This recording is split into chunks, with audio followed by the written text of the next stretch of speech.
కార్తిక చాలా మంది ఈ రెండు చేతులతో పట్టుకున్నారు. ఎందుకు ఇలా చేస్తున్నారో తెలుసా? ఈ శివలింగాన్ని ఇల్లు ఉడమంటే డీల డీల వండుకున్నావు కదా. మరుసటి రోజు దర్శిస్తారని నమ్ముతారు. ఈ లింగాన్ని మనం ఎండాకాలంలో మాత్రమే సరిగ్గా దర్శించుకోగలం. ఎందుకంటే వేరే కాలాల్లో ఇక్కడ నీటి ప్రవాహం చాలా ఎక్కువగా ఉంటుంది. ఇది 3 నదుల సంగమంలో దర్శనమిస్తుంది. లేచిండు బ్రేక్ చేస్తలే ఏం చేస్తలే కలిసేసరికి ప్రవాహం అనేది చాలా ఎక్కువ లేచి రిమోట్ పట్టిండు. చుట్టుపక్కల ఊళ్ళ వాళ్ళకి చాలా ప్రాణ నష్టం ఇగో ఇల్లు చూడండి. అయ్యేది. ఇలా ప్రజల బాధ చూసి ఋషులు ఇక్కడ తపస్సు చేశారట. ఆ తపస్సుకి ప్రసన్నమైన శివుడు ఈ చోట ప్రత్యక్షమయ్యాడని కథనాలు ఉన్నాయి. అలా శివుడు ప్రత్యక్షమైనప్పటికీ చెప్పినాక బ్రేక్ చేస్తున్నావు అక్షయ్. టైం ఎంత అవుతుంది? 10:30.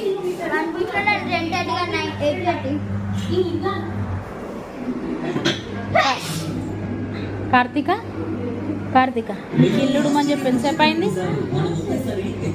సమ్మర్ హాలిడేస్ మీకోసం రాలేదు, నా కోసం వచ్చింది. నా పానం తీయనికి వచ్చింది. చెప్పు.